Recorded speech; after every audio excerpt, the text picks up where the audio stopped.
Everybody, this is the digital asset investor. While I'm talking and doing my intro, I would like you to watch this. This is one of those domino chains where they drop a domino and then the dominoes all begin to fall.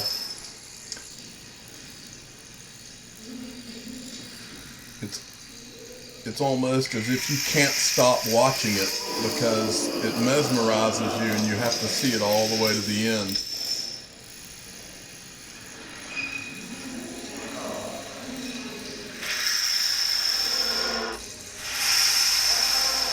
They just keep falling and falling and falling.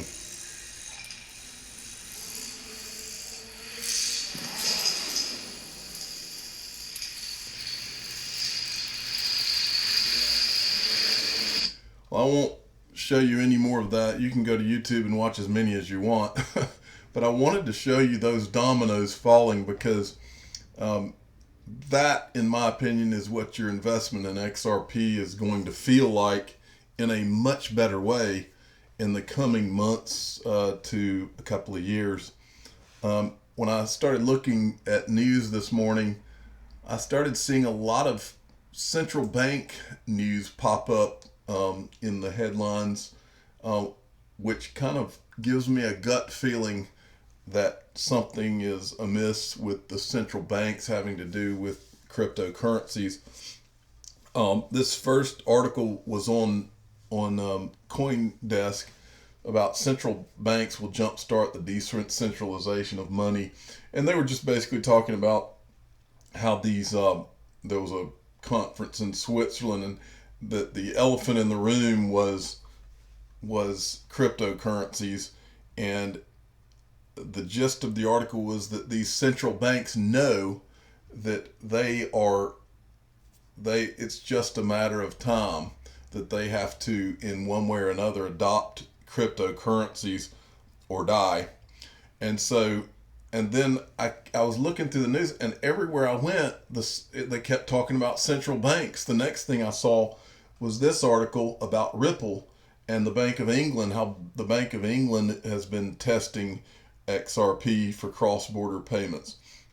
And down here at the bottom, they were talking about this was their assessment of their pilot that they've been doing with Ripple, and they're still working on it. But cross-border payments, when applied to wholesale markets, present different challenges when compared with retail and corporate transactions. With the Ripple product, which the Ripple product is designed to handle, the availability of liquidity is one such challenge, and the POC allowed the bank and Ripple to begin exploring these questions. Well, I don't know if you've really thought about it, but what other cryptocurrency, digital currency, whatever you want to call them, is working with any central bank? Ripple's working with, I believe, 6 or 7 or 8. I've said this before, but Ripple is so far out ahead of the pack, it's not even a discussion as to an investment in XRP versus an investment in any of these other digital currencies, and that includes Bitcoin.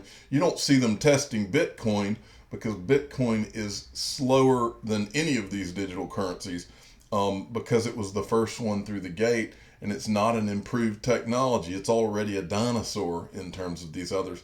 But let me stay on point. So I see this article about the Bank of England. Then I'm looking around Twitter, and one of my favorite guys on Twitter, I've told you about him before, at C3_Nick, post this: IMF World Bank Conference 2018. Here's a quote: "Wholesale digital tokens are not hype, with several central banks looking seriously at their use in payment and settlement systems." Well, if XRP is the only one that's actually working with central banks, with multiple central banks, who do you think they're talking about there? And this is actually from the IMF World Bank Conference. I showed you those dominoes at the beginning of this video because that's what this is going to be like. And there was another thing that I saw this morning, which was a more comprehensive list of the people that Ripple is doing pilots and partnering with than any list I've seen before. And I want to show you that because these are your dominoes. Now, I think this was like in Japanese or something, because I was able to hit the Google Translate. The banks and the companies that use Ripple, and it breaks it down. It gives you central banks: Bank of England, Bank of Thailand, Bank of Indonesia, Federal Reserve System, the Monetary Authority of Singapore, the Reserve Bank of India, the Saudi Arabian Monetary Authority. These are your domino. Those are just your central bank dominoes. These are your bank dominoes, financial institutions. If you just look through this list, it is an unbelievable. Credit Suisse, I'm just reading some that jump out. HSBC, Hong Kong, Fidor Bank, JP Morgan, Kuwait Finance House. I mean, the list of dominoes, the list of XRP dominoes is unbelievable. And I'm gonna keep scrolling down this just so that you can see how enormous this is. Mitsubishi, American Express is on the list. It's an unbelievable list of partners. Now, if you're an XRP person, you already know this. But if you're not, go look at whatever your digital currency is that you think you're into, and you might want to rethink it, because this is where it's at. But back to my original point. When the title of this video was about how people will be mesmerized when XRP finally goes off, when the first domino falls, just like that video that I showed you at the beginning, when the first bank domino or central bank domino falls, and XRP goes into use and money flows, the world will be mesmerized, and getting in on the investment of a lifetime. Yeah, you may be able to get in at that point and make a little bit of money, but it won't be anything like those of us that were the believers at this time, when everybody is trying to give you all the reasons that it's not going to work. It is going to work. The central banks aren't working with a 5-year-old startup company like Ripple, which I still think it's funny that it's even called a startup, because they're worth more than most companies that have been around for 50 years. But they still refer to it as a startup. But I encourage you that if you still have not looked at Ripple, and you have not really looked at what XRP is versus all these other digital currencies, your last chance is coming very, very soon. And in my opinion, it's coming in July. So just take a look. And this right here, this website that's got the list, that's really worth your time, is gtgox.com/partners-of-ripple. And it'll blow your mind.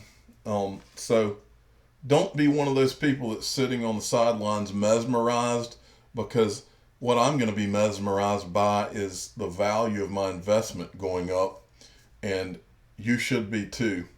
So this might be your last chance. I wanted to tell you, I'm not an investment advisor. This is for entertainment reasons only. If you haven't subscribed to my channel, please subscribe, and hit the like button as much as you can, and spread it around. If you're new to to digital assets, some of the people that listen to this may get tired of me saying this, but the only safe way to hold your digital assets until there's an actual commercial scale custody solution is for you to put it on a Ledger Nano S hard wallet, and it takes your digital assets offline. And so you can go in the description of my video, any of my videos, and you can find a link to go get a Ledger wallet. Thank you guys for listening. Thanks.